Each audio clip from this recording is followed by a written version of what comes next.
Hello, welcome along to Sportsbet TV. This is Paul Alster here with you with my final bulletin of April 2024.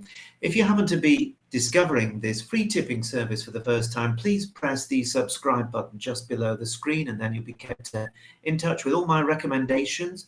We're almost always looking for horses at decent each way prices.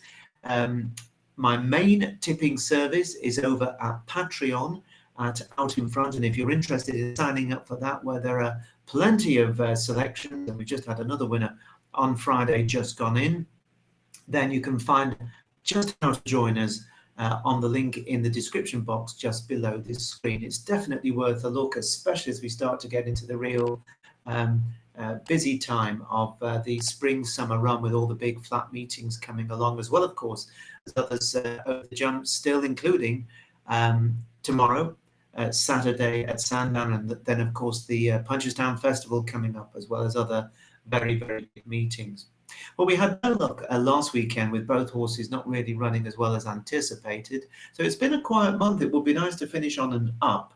And I've got two selections for you, one at Haydock and one at Sandown. I'm going to take you first to Haydock Park for my first selection Saturday. The 245 is a 7 furlong handicap.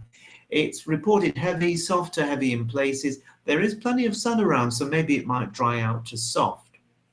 Now, there are 10 runners going here, and there are some useful handicappers doing battle, and they include Earls, who's coming over from Ireland. For Gavin Cromwell, this horse ran a very good race over in Ireland last time, narrowly defeated over a mile at the Curragh last Saturday. The ground, the softer the better for him, is ideal.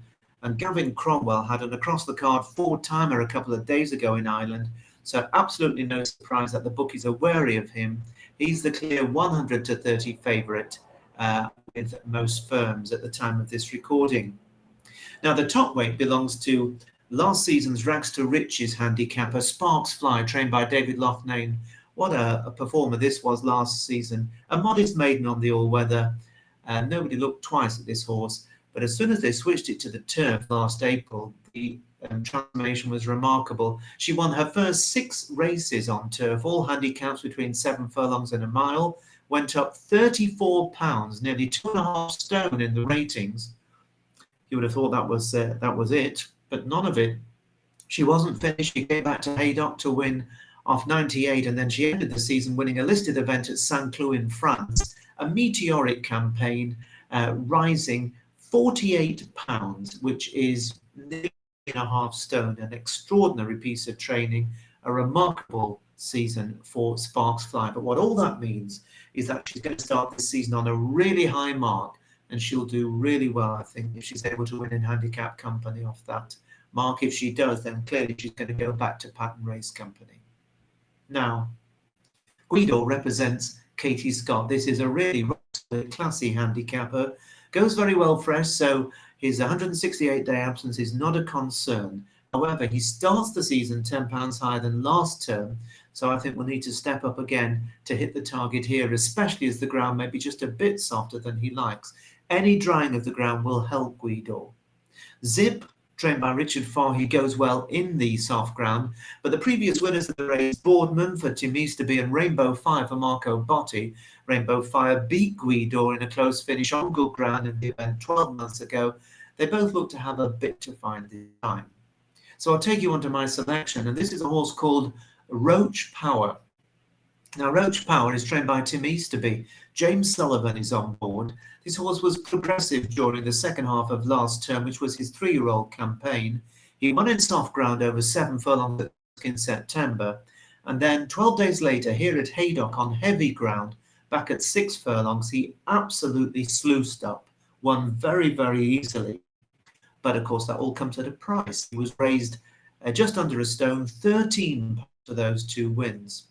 Now, he made his seasonal reappearance at Doncaster 5 weeks ago at the opening meeting of the season. Travelled well enough for much of the race, but clearly got very tired. And one sign that a horse gets tired is when they change their legs. In other words, they change the lead leg. And that was one of the most dramatic changes of legs I've seen in a long time. Clearly, he was taking a huge breath and was a little bit short of peak fitness. He was allowed to come home in his own time. But what that means is he'll be a much fitter horse this time, and I'm expecting a much better display. He's just a 4-year-old, so he's probably not yet got to his peak. I think there's more to come from him, and he is less exposed than most of his rivals. So with William Hills offering a standout 17-2 each way at the time of this recording, I think that Roach Power is one to have on your side at Haydock on Saturday in the 2:45. Now, I take you to Sandown. It's the final day of the jump season in Britain, and as of Friday afternoon, the destiny of the jumps trainers title in Britain has not been settled. It looks like it's going to go to Willie Mullins, but both Dan Skelton and, to a slightly lesser degree, Paul Nicholls will be hoping they can pull some rabbits out of the hat. But at 3:35 tomorrow, there's a big prize on offer, the last big handicap chase of the season, the 3 mile 5 furlong Bet365 Gold Cup. Is going to be run on good ground, and there's a maximum field of 20 runners. Now, for the older viewers of this message, you may also find it remarkable to believe that it is actually 40 years ago since one of the greatest jumps races of all time, the 1984 Whitbread Gold Cup, the old name for this race.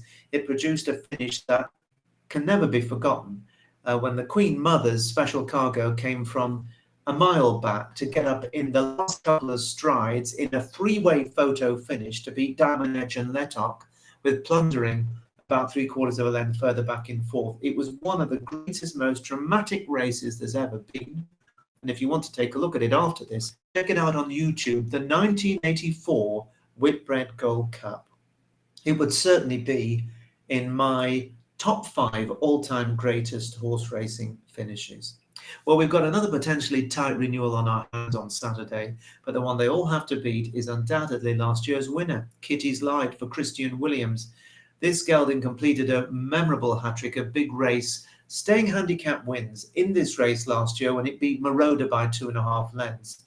Further back that day were Annual Invictus, who was 6th, Certainly Red was 7th, and then Relo fell early on. They all reoppose, but they'll all do well, I think, to turn the form around. Now, when he won this race last year, it came remarkably only a week after his win in the Scottish National.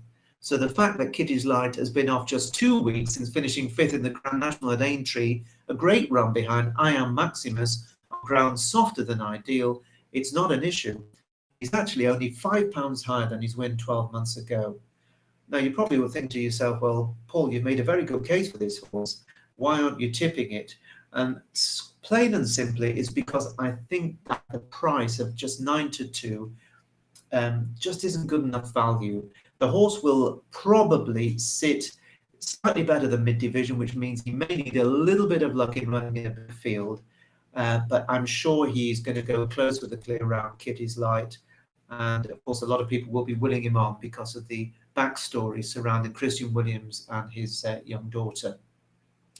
Well, what is for sure that a win here for one of Willie Mullins' 3 representatives would seal a remarkable win in the Trainers' Championship for the Clas Sutton Maestro. And there's no doubt that his trio of Nick Rocket, Minella Kakuna and Amy Deji will be giving it their all.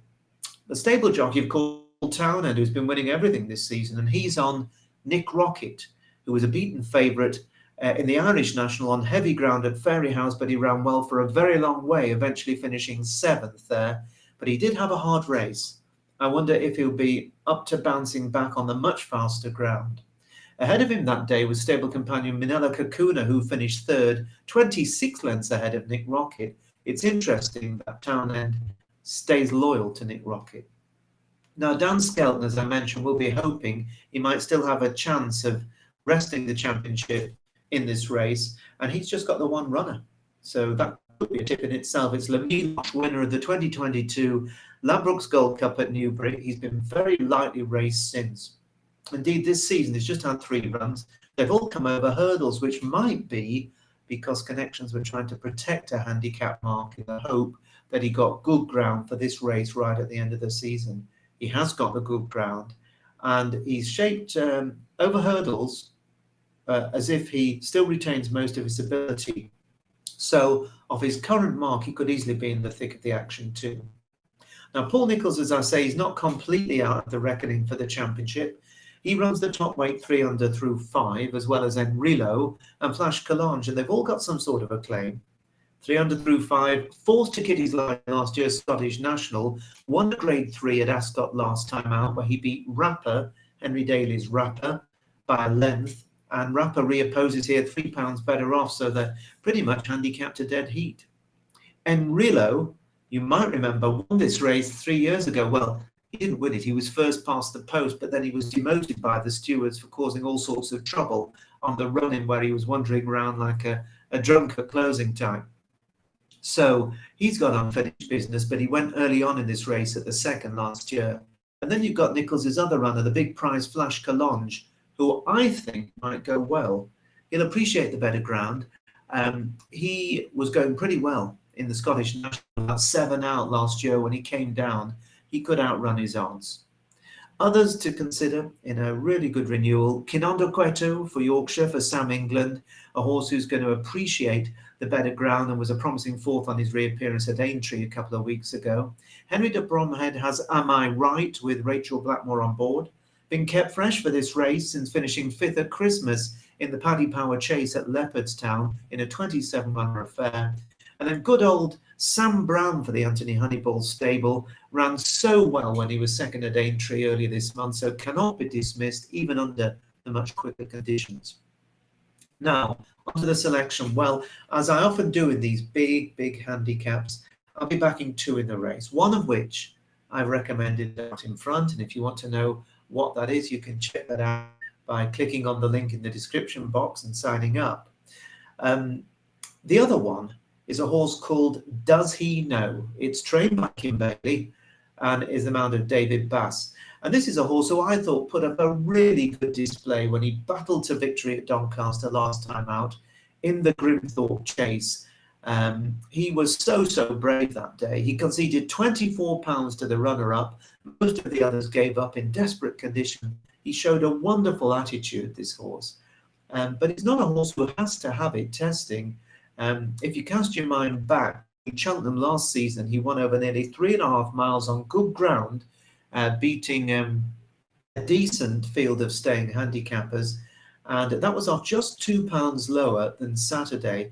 And if he gets into a rhythm, he normally races fairly prominently, he could make them all go. And he does rather remind me of Kim Bailey's Grand National winner, Mr. Frisk, who used to go from the front. And I'm just trying to remember off the top of my head. I seem to remember Mr. Frisk ran in this race all those years ago. I can't remember if he won it, but he said he was a horse who used to bounce off fast ground and race prominently. I think that could be the same with Does He Know? He was available a bit of 40 to 1, but that's gone. Does He Know is now 33 to 1 each way, and I think that he could run really well along with my other selection, which I put up and out in front. So whenever you're back, I wish you the very best, and I hope you get a run for your money. I'm going to be back next time, this time next week. So I hope you'll be joining me then as we start to really get into the main part of the flat racing season. But we also have the Punchestown Festival coming up soon as well.